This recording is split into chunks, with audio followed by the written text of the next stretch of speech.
Hi friends, നമ്മളിന്ന് തയ്യാറാക്കാൻ പോകുന്നത് പൈനാപ്പിൾ പായസമാണ്. ഇത് വളരെ ടേസ്റ്റി ആയിട്ടും അതുപോലെ തന്നെ നമുക്ക് പെട്ടെന്ന് തയ്യാറാക്കി എടുക്കാൻ പറ്റുന്നേ.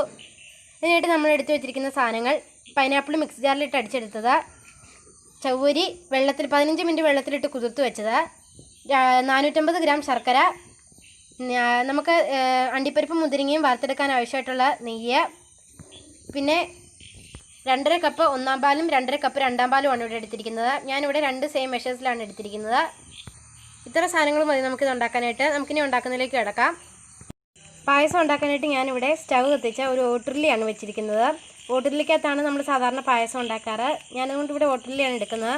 ഓട്ടുരുളി ഇല്ലാത്തവർ അടിക്കട്ടിയുള്ള നല്ലൊരു പാത്രം എടുക്കുക. പാത്രം നന്നായിട്ട് ചൂടായി വന്ന ശേഷം നമുക്കിതിലേക്ക് 1 ടീസ്പൂൺ നെയ്യ് ഒഴിച്ചു കൊടുക്കാം. ഇപ്പോൾ പാത്രം നന്നായിട്ട് ചൂടായിട്ടുണ്ട്. അതിലേക്ക് ഞാനിപ്പോൾ ഇവിടെ 1 ടീസ്പൂൺ നെയ്യ് ഒഴിച്ചു കൊടുത്തിട്ടുണ്ട്. ചെറിയ രീതിയിൽ ചൂടായി കഴിയുമ്പോൾ നമുക്കിതിലേക്ക് നമ്മൾ എടുത്ത് വെച്ചിരിക്കുന്ന പൈനാപ്പിൾ അടിച്ച് ഇതിലേക്ക് ഇട്ട് കൊടുക്കാം. നമുക്കിതിലേക്ക് പൈനാപ്പിൾ നമ്മൾ എടുത്ത് വെച്ചിരിക്കുന്ന ഇട്ട് കൊടുക്കാം.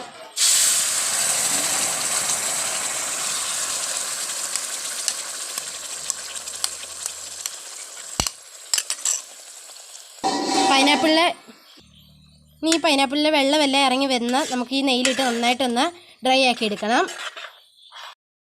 നമുക്കൊരു മീഡിയം ഫ്ലെയിമിലിട്ട് ഇതിൻ്റെ അകത്തെ വെള്ളമെല്ലാം നന്നായിട്ടൊന്ന് വറ്റിച്ചെടുക്കാം.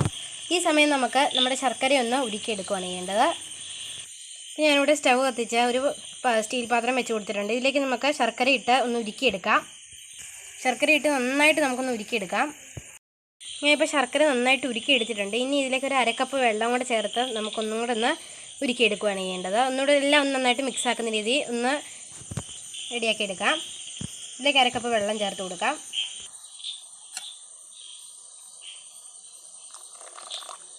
ഞാനിപ്പോൾ മൊത്തം 1/2 കപ്പ് വെള്ളം ഇതിലേക്ക് ചേർത്തിട്ടുണ്ട്. ഇനി ഇതിപ്പോൾ നന്നായിട്ടൊന്നും തിക്കായിട്ടില്ല. നമുക്കൊന്ന് ഫ്ലെയിം കൂട്ടിയിട്ട് നല്ല രീതിയിൽ ഒന്ന് തിക്കാക്കി എടുക്കണം. നമുക്ക് നല്ല രീതിയിൽ തിക്കാക്കി എടുക്കാം. ഫ്ലെയിം കൂട്ടിയിട്ട് തന്നെ ചെയ്തോളുക. നമ്മൾ മെൽറ്റ് ചെയ്യാൻ നേരത്തും ശർക്കര പൊടിച്ചിട്ട് കൊടുക്കേണ്ടവർക്ക് പൊടിച്ചിട്ടാണെങ്കിലും ചെയ്യാം. അല്ലാതെ നമ്മൾ ഒരു സ്പൂൺ ഉപയോഗിച്ച് വല്ലതും ഇടിച്ച് ഇതിൻ്റെ അകത്ത് തന്നെ മെൽറ്റ് ചെയ്തെടുത്താലും മതി. എങ്ങനെയെങ്കിലും ഉരുക്കിയെടുക്കുക. അതിന് ശേഷം മാത്രമേ നമ്മൾ നന്നായിട്ട് ഉരുക്കിയെടുത്തതിന് ശേഷം മാത്രമേ 1/2 കപ്പ് വെള്ളം ഇതിലേക്ക് ചേർക്കാവുള്ളൂ. 1/2 കപ്പ് 1 കപ്പ് വെള്ളം ചേർക്കാം. ഞാനിവിടെ 1/2 കപ്പ് ചേർത്തിട്ടുള്ളൂ. നന്നായിട്ട് തിളച്ചൊന്ന് നല്ല രീതിയിൽ ഒന്ന് കുറുക്കിയെടുക്കാം. ഇത് നമ്മൾ തിളയ്ക്കും തോറും നന്നായിട്ട് ഇളക്കി കൊടുക്കണം, അല്ലെങ്കിൽ അടി പിടിക്കും. അതുകൊണ്ട് നന്നായിട്ട് തിളയ്ക്കും തോറും നിർത്താതെ നല്ല രീതിയിൽ ഇളക്കി കുറുക്കിയെടുക്കുകയാണ് ചെയ്യേണ്ടത്. ഇപ്പം നമ്മുടെ കറക്റ്റ് പരുവത്തിൽ നല്ല രീതിയിൽ തിക്കായിട്ട് വന്നിട്ടുണ്ട്. ഈ പരുവത്തിലാണ് നമുക്ക് ആക്കിയെടുക്കേണ്ടത്. ഇത് നല്ല തിക്കാക്കി എടുക്കാം. ഇതെല്ലാം നന്നായിട്ട് നമ്മൾ നെയ്യിലിട്ട് വെച്ചിട്ടുണ്ടായിരുന്നു. നമ്മുടെ ശർക്കരയാകുന്ന സമയം കൊണ്ട് നമ്മളിത് നന്നായിട്ട് വറ്റിച്ചെടുക്കുകയാണ് ചെയ്യേണ്ടത്. ഇനി ഇതിലേക്ക് നമ്മൾ ശർക്കര ഉരുക്കി വെച്ചിരിക്കുന്നത് ചേർത്ത് കൊടുക്കണം. അത് പ്രത്യേകം ശ്രദ്ധിക്കണം. നമ്മൾ ശർക്കര ഉരുക്കി വെച്ചേക്കുന്നത് ഇതിലേക്ക് ചേർക്കുമ്പം അരിപ്പയിലൂടെ മാത്രമേ ഒഴിക്കാവുള്ളൂ, അല്ലെങ്കിൽ ശർക്കരയുടെ കല്ല് ഇതെല്ലാം നമുക്ക് ഇതിലേക്ക് വീഴും. അതുകൊണ്ട് പ്രത്യേകം ശ്രദ്ധിക്കണം. നമ്മൾ ശർക്കര അരിച്ച് മാത്രമേ ഇതിൻ്റെ അകത്തേക്ക് ചേർക്കാവുള്ളൂ. നമ്മൾ എടുത്ത് വെച്ച് ശർക്കര ഇത് അരിച്ച് ഇതിൻ്റെ അകത്തേക്ക് ചേർത്ത് കൊടുക്കാം.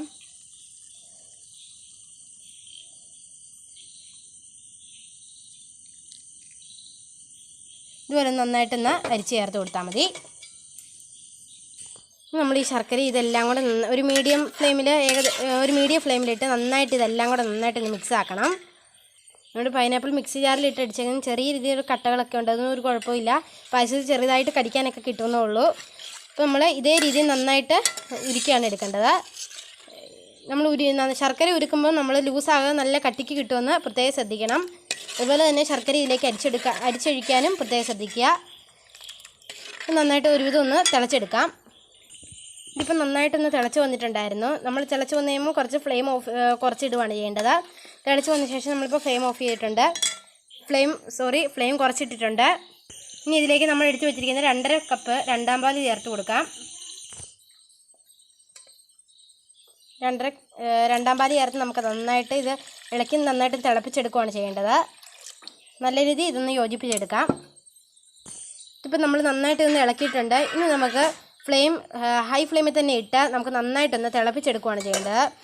ഒന്ന് അടച്ചു വെച്ച് നന്നായിട്ട് തിളപ്പിച്ചെടുക്കാം. ഇപ്പോൾ നമുക്ക് അടച്ചു വെച്ച് നന്നായിട്ട് ഒന്ന് തിളപ്പിച്ചെടുക്കാം. ഇതിപ്പോൾ നന്നായിട്ട് തിളച്ചിട്ടുണ്ട്. നമുക്ക് പാത്രം അങ്ങോട്ട് മാറ്റാം. നമ്മുടെ പായസം നല്ല രീതിയിൽ തിളച്ച് വന്നിട്ടുണ്ട്. ഞാൻ വീഡിയോ എടുക്കാൻ വിട്ടുപോയായിരുന്നു. ഞാനിവിടെ ചവ്വരി നമ്മൾ എടുത്ത് വെച്ചിരിക്കുന്ന 2 സ്പൂൺ ചവ്വരി ഇതിലേക്ക് ചേർത്ത് കൊടുത്തായിരുന്നു. തിളച്ചുകൊണ്ടിരുന്ന സമയത്താണ് ചേർത്ത് കൊടുത്തത്. അങ്ങനെയാണെങ്കിൽ നമ്മുടെ പായസത്തിന് നല്ല കുറുകി വരുള്ളൂ. ഒന്ന് ഞാനിവിടെ ചൗരി ഇതിലേക്ക് ചേർത്ത് കൊടുത്തായിരുന്നു.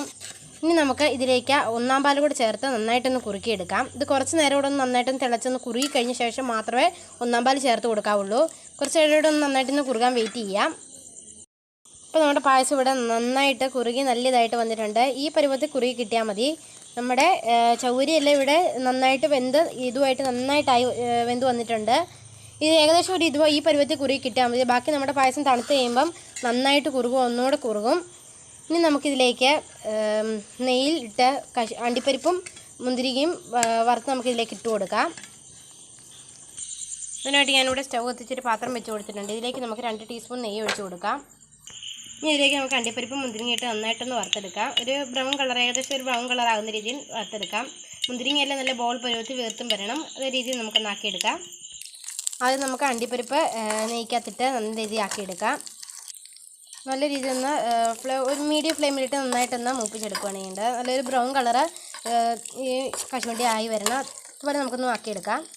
അപ്പോൾ അണ്ടിപ്പരിപ്പ് നന്നായിട്ട് ആയി വന്നിട്ടുണ്ട്. ഇനി നമുക്ക് ഇതിലേക്ക് മുന്തിരിങ്ങയും കൂടി ഇട്ട് ആക്കിയെടുക്കാം. മുന്തിരിങ്ങ ഇതുപോലെ നന്നായിട്ടൊന്ന് യോജിപ്പിച്ച് ഇളക്കിയെടുക്കാം. ഇപ്പോൾ കശുവണ്ടിയും മുന്തിരിക്കയും നല്ല രീതിയിൽ പൊങ്ങി നല്ലതായിട്ട് വന്നിട്ടുണ്ട്. ഇനി നമുക്ക് നമ്മുടെ പായസത്തിലേക്ക് ചേർത്ത് കൊടുക്കാം. ഇത് നമ്മൾ നെയ്യ് മാറ്റാനായിട്ട് പോകേണ്ട ഇതേപടി തന്നെ ചേർത്ത് കൊടുത്താൽ മതി.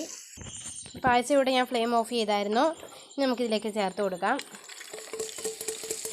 നമുക്ക് കശുവണ്ടിയുടെയും മുന്തിരിങ്ങയുടെയും അളവ് കുറയ്ക്കുകയോ കൂട്ടുകയോ എന്ത് വേണം ചെയ്യാം. നമുക്ക് നന്നായിട്ടൊന്ന് മിക്സ് ചെയ്യാം. നമുക്കൊന്നും കൂടെ ഒരു ഫ്ലെയിം ഓൺ ആക്കിയിട്ട് ഒരു 2 മിനിറ്റ് ഒന്ന് ചെറിയ രീതി ഒന്ന് തിളപ്പിച്ചൊന്ന് എടുക്കാം. ചെയ്തില്ലെങ്കിലും കുഴപ്പമില്ല. ചെറിയ രീതി ഒന്ന് ഇതാക്കി കിട്ടാൻ വേണ്ടി വേണമെങ്കിൽ ചെയ്താൽ മതി. ചെയ്തില്ലെങ്കിലും കുഴപ്പമൊന്നുമില്ല. അപ്പോൾ പായസം കുറുകി കഴിഞ്ഞ് നമ്മൾ ആദ്യം ഫ്ലെയിം ഓഫ് ചെയ്തില്ലെങ്കിലും കുഴപ്പമില്ലായിരുന്നു. അതേ രീതിയിൽ തന്നെ നമുക്ക് ചെയ്തെടുത്താലും മതി.